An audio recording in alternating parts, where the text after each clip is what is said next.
Olá, boa tarde. O Gazeta News desta primeira sexta-feira do ano já está no ar. A gente começa falando de um ato absurdo e que é crime. Um homem foi preso por importunação sexual contra 2 crianças. O caso foi na Zona Sul aqui de São Paulo. As imagens de uma câmera de segurança da rua ajudaram a identificar o homem. No flagrante, ele desce a rua e vai abrindo a calça conforme se aproxima da garagem onde as crianças brincavam. Ele para em frente à casa e se toca, tudo na frente das irmãs de 7 e 8 anos. De repente, ele se vira assustado, porque uma moto passa. O homem tenta disfarçar e atravessa a rua.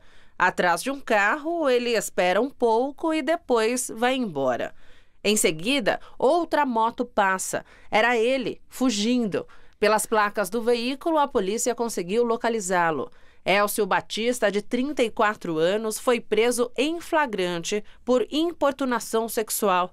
Segundo a investigação, ele é técnico de informática e já foi acusado por um crime parecido em 2005. Ainda não há detalhes sobre este caso de 14 anos atrás, mas sabe-se que é algo parecido com mostrar partes íntimas em público. A polícia cumpre mandados de busca e apreensão na casa e no trabalho de Elcio para ampliar a investigação. O governador João Dória, do PSDB, oficializou o afastamento de Gilberto Kassab da Secretaria da Casa Civil do Estado de São Paulo. Kassab é acusado de recebimento de propina. A confirmação foi publicada na edição desta sexta-feira do Diário Oficial do Estado, na página referente ao Poder Executivo em atos do governador, autorizando o afastamento de Gilberto Kassab, secretário-chefe da Casa Civil, para, com prejuízo dos vencimentos e sem quaisquer ônus para o Estado, tratar de assuntos de interesse particular. Ou seja, Kassab não vai receber salários enquanto estiver afastado, porém o período da licença não foi divulgado. No dia 1º de janeiro, quando o novo governador João Dória tomou posse, Gilberto Kassab foi também empossado, apesar de não estar presente na cerimônia. Mas logo depois ele pediu licença do cargo. Como secretário da Casa Civil, Kassab seria um dos homens fortes da gestão do tucano João Dória e seria o responsável pela articulação política entre os deputados da Assembleia Legislativa e o Executivo. Ele decidiu se dedicar à organização e ao encaminhamento das informações solicitadas pela sua defesa nas denúncias de recebimento de propina. Em dezembro, a Polícia Federal fez buscas em endereços ligados ao político para apurar envolvimento em esquema de corrupção delatado por executivos da JBS Friboi. Foram apreendidos R$301 mil em dinheiro. Segundo a defesa, o dinheiro tem comprovação de origem e cumpre todos os requisitos legais. A PGR afirma que Kassab recebeu R$58 milhões da JBS Friboi. Uma parte foi paga como uma espécie de mesada de R$350 mil. Entre 2010 e 2016, o montante teria alcançado R$30 milhões.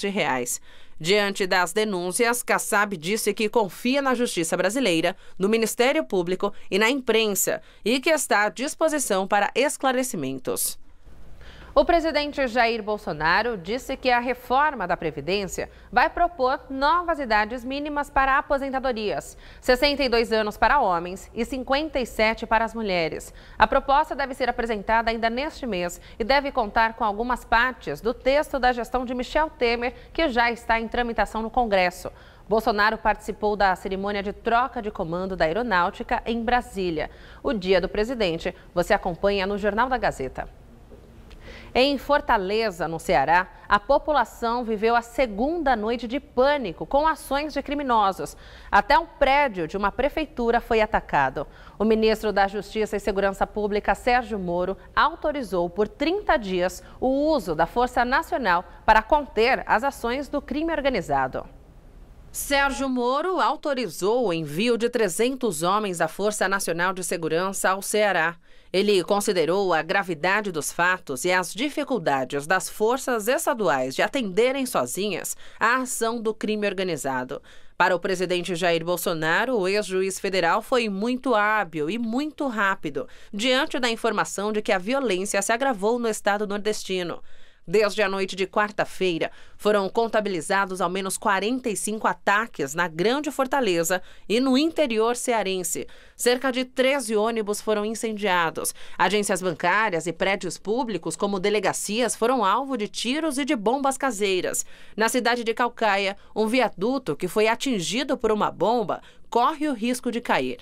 A motivação dos crimes não foi confirmada pela Secretaria de Segurança Pública do Estado, mas acredita-se que as ações ocorrem em represália à fala do novo secretário de Administração Penitenciária, Luiz Mauro Albuquerque.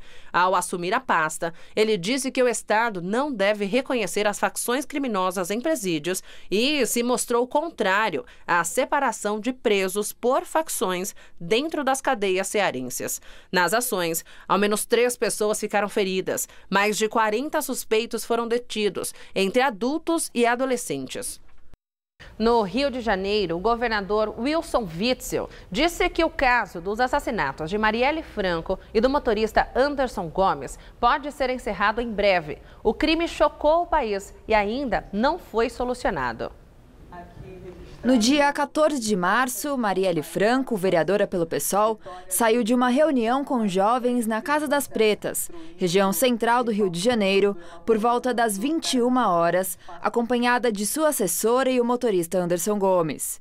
Eles foram seguidos por um Chevrolet Cobalt com placa de Nova Iguaçu, Baixada Fluminense, que emparelhou com o carro deles e de lá foram feitos 13 disparos. Marielle foi atingida por 4 tiros na cabeça e o motorista por ao menos 3 tiros nas costas. Eles morreram na hora. A assessora sofreu escoriações, mas sobreviveu. A investigação do caso corre sob sigilo da Polícia Civil e do Ministério Público do Rio de Janeiro. A arma usada no assassinato foi uma submetralhadora MP5 9mm. A munição pertencia a um lote vendido para a Polícia Federal de Brasília em 2006. Segundo Raul Jungmann, que era o ministro da Segurança Pública de Temer, as balas teriam sido roubadas na sede dos Correios da Paraíba em 2017. O lote é o mesmo de parte das balas que foram disparadas em uma das maiores chacinas de São Paulo, além de serem usadas em 5 assassinatos em guerras de facções de traficantes em São Gonçalo, no Rio de Janeiro. A polícia também reuniu imagens de câmeras de segurança e 5 das 11 câmeras próximas ao local do crime estavam desligadas. Do pouco que se sabe sobre o caso, está uma delação que citou como envolvidos nas mortes o vereador Marcelo Siciliano e o miliciano Orlando Curicica. A testemunha era um dos aliados de Curicica em uma milícia na zona oeste do Rio. Tanto Siciliano quanto Orlando negam ter planejado a morte da vereadora. Desde o início das investigações, 2 suspeitos foram presos e, segundo a polícia, eles têm relação com a milícia de Curicica. O miliciano pediu para ser ouvido pelo Ministério Público Federal e disse estar sendo pressionado pela polícia para assumir a autoria do assassinato. Segundo, então, o secretário de Segurança do Rio, Richard Nunes, Marielle foi morta por supostamente ameaçar a grilagem de terras da milícia. Ele disse que o crime estava sendo planejado desde 2017, porque ela estava conscientizando moradores na Baixada de Jacarepaguá e isso colocava em risco os interesses de grupos criminosos que atuavam ali. Além disso, Marielle era uma das responsáveis pela relatoria de uma comissão que acompanharia a intervenção federal na segurança pública do Rio de Janeiro e os militares dando seu parecer.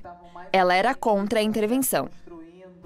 Chove forte agora em São Paulo. Há alertas para alagamentos nas zonas oeste e sul e na Marginal Pinheiros. Para hoje, ainda pode chover mais.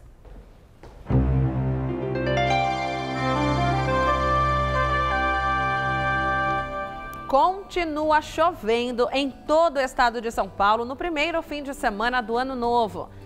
Nas cidades mais a oeste, os 2 dias ficam quentes e as pancadas com raios devem ser fortes nas tardes. No norte paulista, o céu fica mais nublado, como em Franca, onde amanhã faz 28 graus e também chove. Mas é em toda a área leste do estado que as instabilidades prometem provocar transtornos neste sábado. Desde o litoral até o interior, há possibilidade de tempestades com ventania. Faz 27 em Campinas e até 30 em Caraguá. Aliás, o sábado na Grande São Paulo ainda fica chuvoso.